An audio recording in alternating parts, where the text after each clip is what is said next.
What happens when one of America's most beloved morning show hosts decides he's had enough of carefully crafted narratives and polite entertainment journalism? What happens when years of watching from the sidelines finally boil over into a moment of raw, unfiltered truth?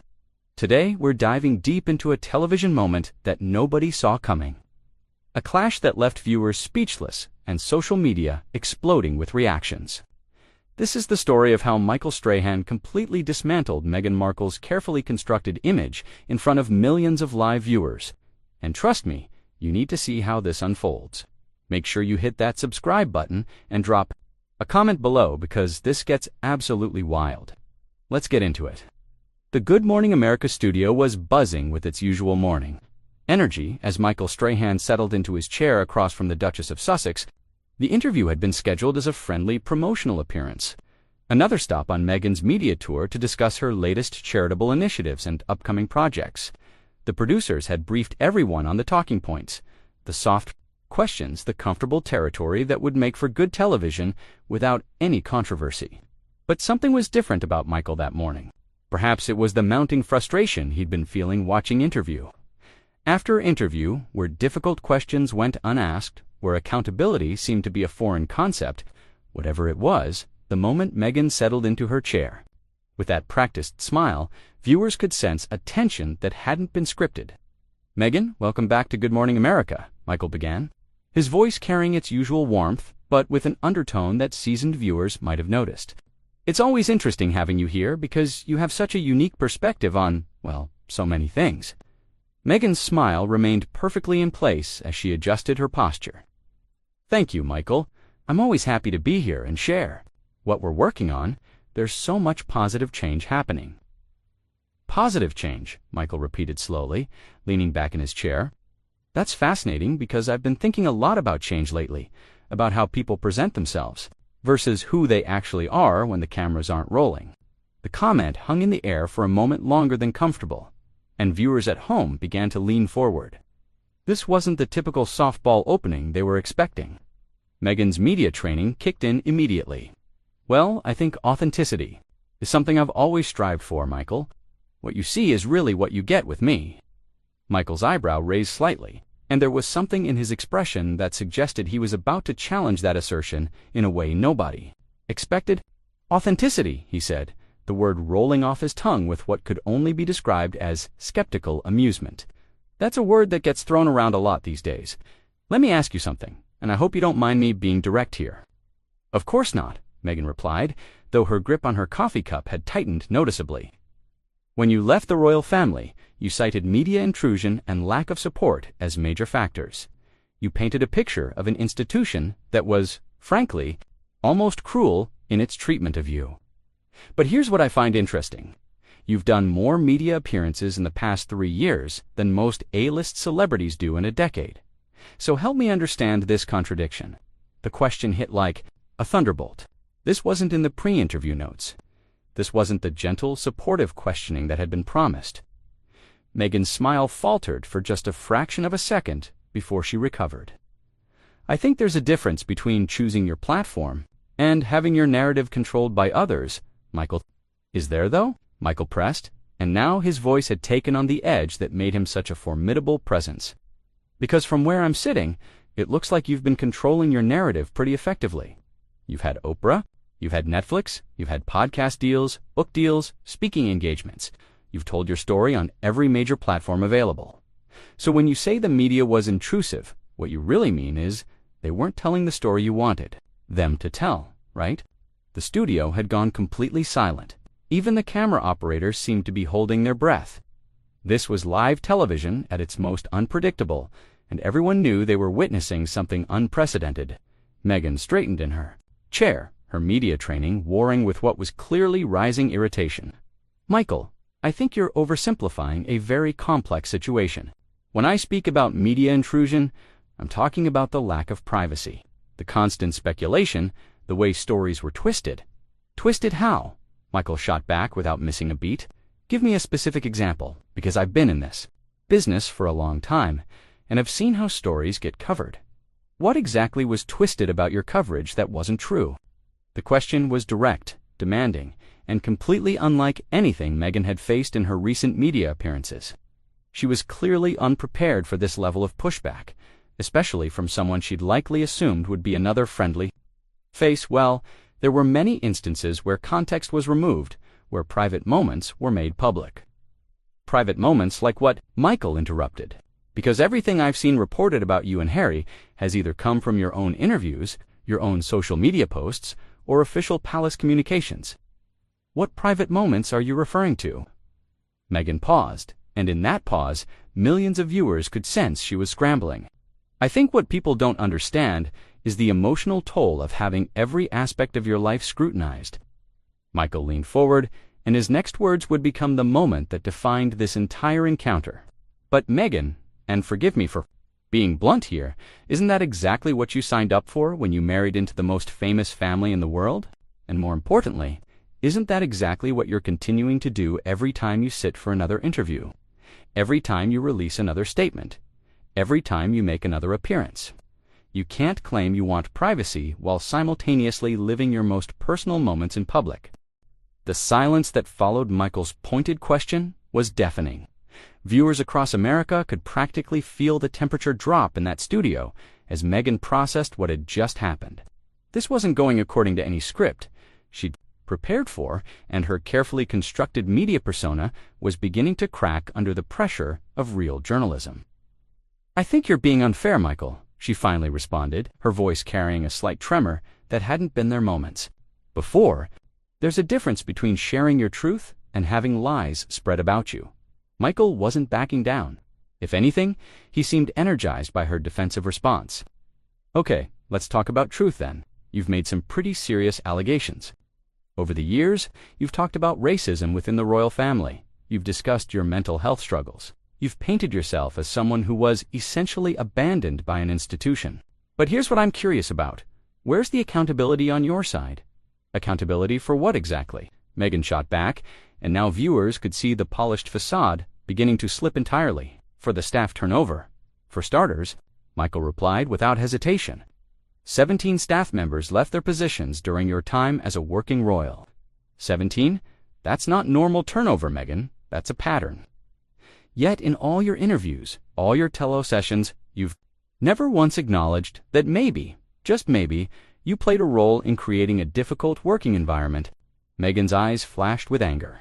Those are allegations that were never proven, Michael. You're repeating tabloid gossip. Am I, though? Michael leaned back, clearly prepared for this response, because the palace investigated bullying complaints. They may not have published the results, but they investigated. And interestingly enough, right around the time those investigations were wrapping up, you and Harry announced your departure. Convenient timing, wouldn't you say? That's completely unfair, and you know it, Meghan replied, her voice rising slightly. We left because we weren't being supported, because there was a toxic environment that we couldn't continue to expose our family to. Michael's expression hardened. Toxic environment. Let's talk about that for a minute. You had access to the best security in the world, unlimited resources, a global platform to champion causes you cared about, and the support of millions of people around the world. But you found that toxic. It's not about the material things. Michael, no, you're right. It's not about material things, Michael interrupted. It's about respect, it's about gratitude, it's about understanding the position you were given and honoring it. But instead, you've spent the last 3 years systematically dismantling the reputation of an institution that welcomed you, changed centuries-old traditions to accommodate you, that literally changed the law to make your children princes and princesses. Meghan's composure was hanging by a thread. They welcomed me. Is that what you call it when they refused to protect me from racist attacks in the press? Show me one racist attack that the palace didn't address. Michael fired back immediately. Show me one instance where they didn't issue statements, where they didn't take action when warranted. Because what I see in the record is an institution that consistently defended you, that consistently supported you, until you decided that support wasn't enough. The tension in the studio was now palpable. Crew members were exchanging glances, unsure whether they should intervene or let this extraordinary moment continue to unfold. You don't understand what it was like, Meghan said, her voice now carrying a note of desperation. You don't understand the pressure, the isolation. The isolation. Michael's voice rose with incredulity. Meghan, you had Oprah Winfrey's personal phone number. You had access to Hollywood's elite before you even met Harry. You had a successful acting career, your own social media following, your own brand. Where exactly was the isolation? It's not about having famous friends, Michael. It's about feeling supported by the institution you're representing. But that's just it, Michael pressed on relentlessly. You weren't just representing the institution, you were part of it. And being part of something means sometimes putting the greater good ahead of your personal feelings. It means understanding that your role is bigger than your individual desires. But you've never seemed to grasp that concept. Meghan straightened in her chair, clearly trying to regain control of the narrative. I think what people don't understand is that I tried to make it work. I really did. But when you're not being heard, when your concerns are being dismissed, when you're being blamed for things that aren't your fault, you have to make difficult decisions. Michael shook his head slowly. See? This is exactly what I'm talking about. Even now, in this moment, everything is about what was done to you. Everything is about how you were treated, how you were misunderstood, how you were failed by others. Where's the moment where you say, maybe I could have handled things differently? Where's the moment where you acknowledge that walking away from royal duties while keeping the titles and the benefits might have been seen as having your cake and eating it too? We gave up our royal duties, Meghan protested. Did you though? Michael's question was sharp and direct. Because you're still using your Duchess title, you're still trading on your royal connection. You're still leveraging that relationship for commercial gain. You left the work, but kept the brand. How is that giving up anything? The question hung in the air like a challenge, and Meghan's response would reveal just how deep Michael was willing to push this confrontation. Her hands were visibly shaking. And her carefully applied media training was completely failing her in the face of this sustained assault on her public narrative. I think you're being deliberately obtuse, Michael, she said, her voice tight with barely controlled anger. We stepped back because we wanted to build something meaningful, something that would make a difference in the world. By making deals with Netflix and Spotify worth hundreds of millions of dollars. Michael shot back by starting a lifestyle brand, by doing paid speaking engagements where you rehash the same grievances over and over again. That's your idea of meaningful change. The studio was completely silent now, except for the hum of the cameras and the barely audible sound of Meghan's increasingly labored breathing. This had gone far beyond a typical morning show interview and had become something resembling a cross-examination. Michael wasn't finished. The seasoned broadcaster could sense that this was the moment to drive his point home. To ask the questions that every other interviewer had been too polite or too intimidated to ask, he leaned forward slightly, his voice taking on an almost conversational tone that somehow made his next words even more devastating. Meghan, let me ask you something that I think a lot of people are wondering about, he said, his tone deceptively calm. You've talked extensively about your mental health struggles during your time in the royal family. You've described feeling suicidal, feeling abandoned, feeling like you had nowhere to turn. And I want to be clear, mental health is serious, and if you were struggling, that's genuinely concerning. Meghan nodded slightly, perhaps thinking this was Michael pivoting to a more sympathetic line of questioning. But here's what I find troubling, Michael continued, and his voice hardened again.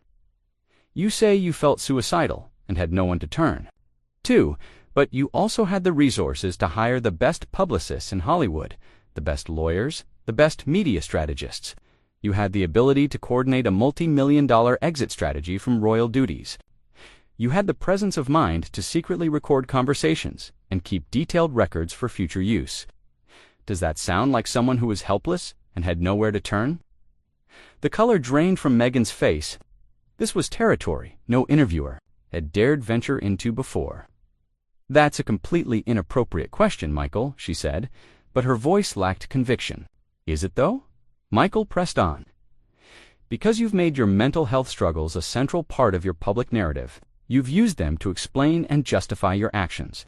So I think it's fair to ask whether those struggles were as severe as you've portrayed, or whether they were convenient explanations for decisions you'd already made.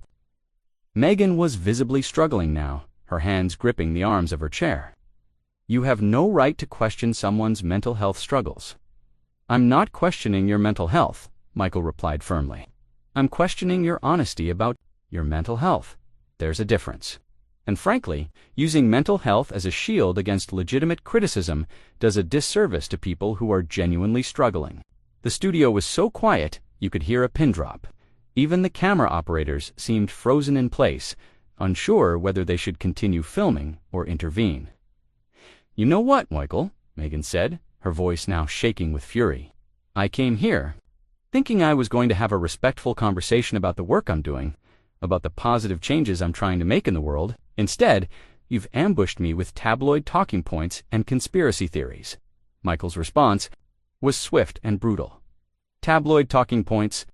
Meghan, everything I've asked you about has come from your own interviews, your own statements, your own public record.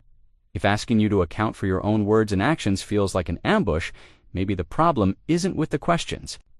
"I think we're done here," Meghan said, starting to remove her microphone. "Are we?" Michael asked, his voice stopping her in her tracks. "Because this is exactly what you do, isn't it? The moment someone asks you a difficult question, the moment someone challenges your narrative, you walk away. You did it with the royal family, you did it with your father, you did it with your half-sister, and now you're trying to do it here." Meghan froze, her hand still on her microphone.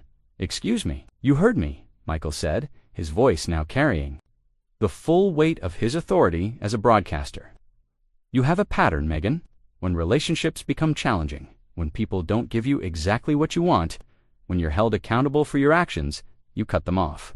You burn bridges, you walk away, and then you tell the world that everyone else was the problem." "That's not true," Meghan protested, but her voice was weak. "Isn't it?" Michael countered. "Your father, who walked you down the aisle at your wedding, who you claim was loving and supportive for most of your life, became persona non grata the moment he made a mistake. Your half-sister, who you grew up with, who you had a relationship with for decades, suddenly became a stranger you barely knew when it was convenient for your narrative.